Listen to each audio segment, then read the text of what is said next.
Well, then I would have conversations with with my children's mother. Do you believe in God? She'd say, no, I don't believe in the sky fairy, you know. And I was like, yeah, you know what I think God is? I think God is like something the government makes up to make people scared into not breaking the law. Like, even though, yes, you can get away with this perfect crime, but you don't really get away with it because the all-knowing God sees and knows. And I thought that it was a mind control concept, sort of. And with all the new scientific research coming out and the evolution process and all this, I started researching that. And when you start listening and researching into people who have beliefs that there is no God and that's all you hear, your head gets filled with that belief. And that's basically where I was. One day, I just started thinking, God, are you real? Why would you not show yourself to me if you're real? And I'd say, God, you know what? You know why I don't believe you're real? I'm going to tell you why. Because I see evil people who don't care about anybody. And they have billions of dollars. Money they can never touch, never spend. They just watch it stockpile. There's kids not eating tonight. Where are you? How do I believe in you? You're the all-knowing, all-loving, and all-caring. Well, this is what I see. Evil people who are prospering, and I see young, innocent children who are going to bed hungry. Some will die of starvation. And I'm wondering where you are. You know, if you are real, and please show yourself to me. I want to know. And this is the other thing, God. If you're real, who is the real God? Because am I lucky to be born in the place where people say Jesus is God? Because if I was born elsewhere, I would believe in Allah. If I was a Jew, I wouldn't believe that my Savior has come yet. I could believe in Buddha, you know, Dagon. I could believe in so many of these gods depending on where I was born, what culture I was brought up in. So are you telling me that by where you're born decides if you serve the right God or not? So not only, God, do I want to know if you're real, I want to know who the real God is. And here I am, I'm telling you that if you're real, I want to know. And, you know, I need something more than words, because if someone tries to talk to me about it, it's just words to me. That's just them trying to push their beliefs onto me. Just if I want somebody to believe something I believe, I would try to persuade them that. I need something more than words, God. You know, I do. I did this every day, all day, for 30 days, for 8 hours a day. God, if you're real, show yourself to me. God, if you're real, show yourself to me. Give me something, God. I need to know something. I'm calling out right now. If you're real, please do something to let me know you're here, because the way I'm living, I need a God. I need some divine help. It's about 2 o'clock in the morning. I wake up because I have to go to the bathroom. And I was laying down in a position flat on my back, sort of like this. Except when I woke up, I couldn't move anything. I had no control of my body. I'm trying to scream help, but I can't talk. I could only move my eyeballs. And I've never felt so much fear. And I'm like, this is the strangest experience that has ever happened to me in my life. What happened? So I instantly start researching it, and it's called sleep paralysis. And in ancient time, it's called the demon that stands on one's chest. Demons will attack when someone either does intense research of aliens or plays with the Ouija board, or if they make an advancement towards the kingdom of heaven. Well, I accepted Jesus Christ as my Savior, so I would say I made an advancement towards the kingdom of heaven. But I said, I don't want to accept ancient times. I'm in modern Western culture. what does modern science have to say about what happened to me?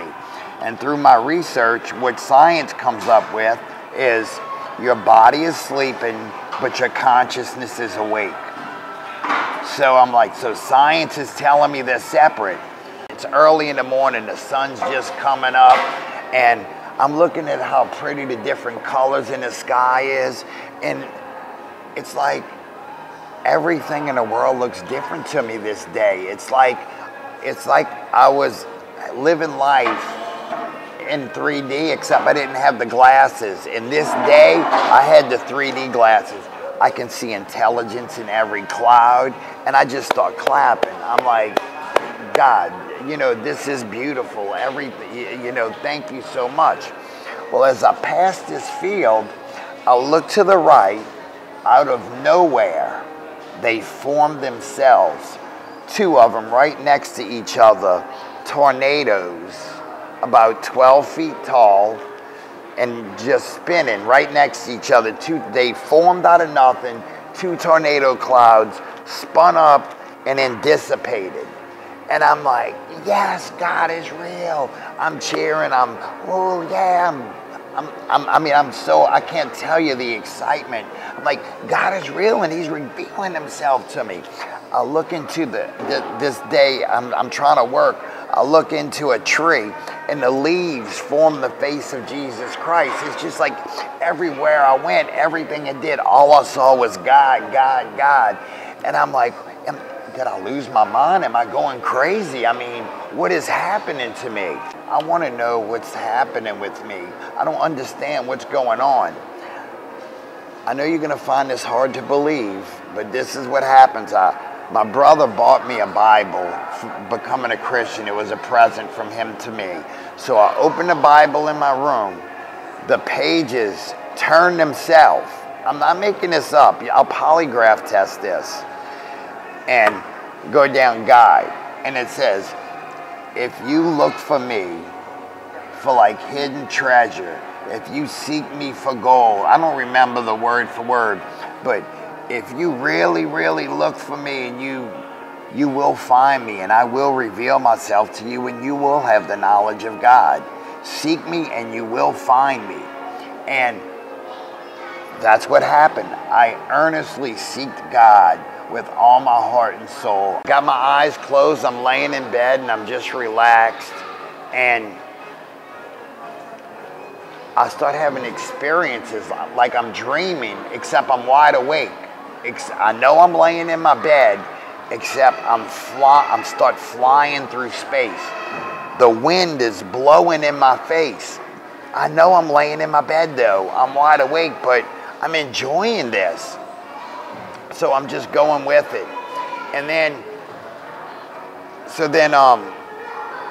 the wind is just like, the wind in my room is just like terror. It's like so strong, I have to open my eyes. Well, over my bed is the curtains to the window. The curtains are blowing all up in the air. The ceiling fan's not on. So I have four walls around me. Where is all this wind coming from? Well, that tornado cloud that I told you that I saw previously was like a smaller one came into my room. And when the smoke cleared, it was like a ghost of Jesus Christ. And He manifested into a human form, except it's like He glowed. He just glowed is all I know how to say. And then He went back into like a spirit form, a ghost form, and just disappeared. That whole experience lasted 2 or 3 seconds. I know what happened. I was there. Well, then I close my eyes. I go back into, just meditating and just relax and listening to, like the ocean, the waves, stuff like that. Well, I've never had a real vision in my life. I've heard of them in the Bibles because I'm reading the Bible 2 and 3 hours a night at this time. And all of a sudden, I'm live at the crucifixion of Jesus Christ. The first thing I see is Jesus hanging on the cross. But then it goes to before he's on the cross, and he gets whipped across his back, and I just see his back. I see him get whipped in the back, and I see his back split open, and the vision goes away. So what that told me, because I hear no voices, nothing's ever spoken where I hear it, but I took that as, when I called out, God, who are you? Who's the real God? I want to know. The only person that came to me is Jesus Christ, nobody else.